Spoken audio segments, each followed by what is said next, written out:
Kelly Hayes for GenConnect.com. I'm joined by Gavin Newsom, who is the 49th Lieutenant Governor of the state of California, former mayor of San Francisco. Yes. Welcome. Thanks for having me. You know, recently we met with Melanie Nutter. She had been here to accept an award for the greenest city in America. Siemens had put together with the Economist Intelligence Unit a survey of 27 American and Canadian cities.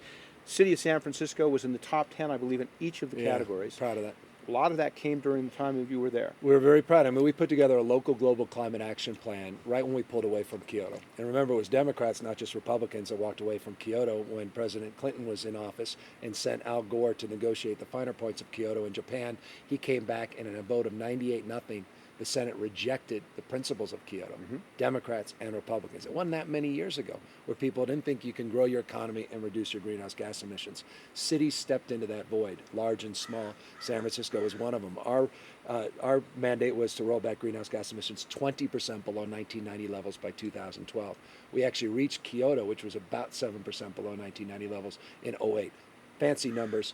Behind those numbers was real focus on policy, greenest buildings standards in the United States. You thought gay marriage was controversial when I did it? Try requiring composting in your city. First big city in America to require composting.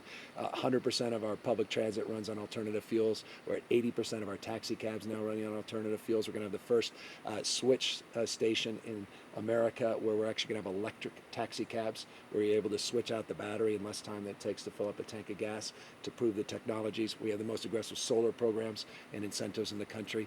All of these things, the sum total of which made the difference and created jobs and opportunity in our city. And I really believe this as a mayor. You know, one substantive piece of evidence is worth more than tens of thousands of theories. And what's happening is cities like San Francisco, other cities across this country, from Los Angeles to New York to Boston to Portland, even out here in Aspen, they're demonstrating ways of actually getting things done.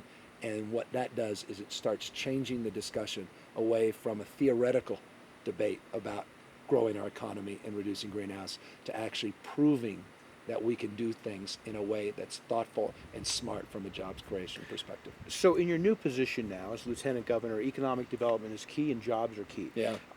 Can being green be good for job growth? Well, it absolutely has been proven to be that, particularly in California. I mean, with unemployment right around 12%, we have job growth in just two areas. High tech is taking off. The Zyngas, the Twitters, the Facebooks, and others, huge open recs, and we're seeing massive growth. First quarter of 2011 saw more high tech jobs than all of 2010 combined, just to put that in perspective. The second area is in green tech. Those are the two bright spots in our economy. In green tech, we're seeing big increases in manufacturing. It's interesting, it's bringing back our manufacturing base in California because we're not only coming up and designing new products and ideas, but we're also seeing a disproportionate number of those jobs in the manufacturing space. We haven't done it at the scale we need to, particularly in solar, but we're seeing a real bright spot on the horizon. And with AB 32, which is our climate protection bill. No other state has as aggressive goals in terms of renewable portfolio standards of 33% of our energy having to come from alternative energy sources, and our climate change, which is to get back to 1990 levels by 2020 in terms of CO2. It's going to force an economic framework and create incentives and a market to drive our economy even further into the 21st century. Now, as we move forward here, how important are public and private partnerships between the state of California and corporations in terms of creating green and environmentally sustainable cities? Fundamental. Look, here's what we do best: research and development. Lawrence Livermore Labs, Sandia Labs, associated with Los Alamos in New Mexico. I mean, these are the factories of innovation. And to be able to partner with these labs, with the private sector, as we're beginning to do now at a much greater scale, is really the godsend that is the United States economy. So you've got to fund that research and development. You've got to fund the university system. You've got to fund that intelligence gathering, that human capital.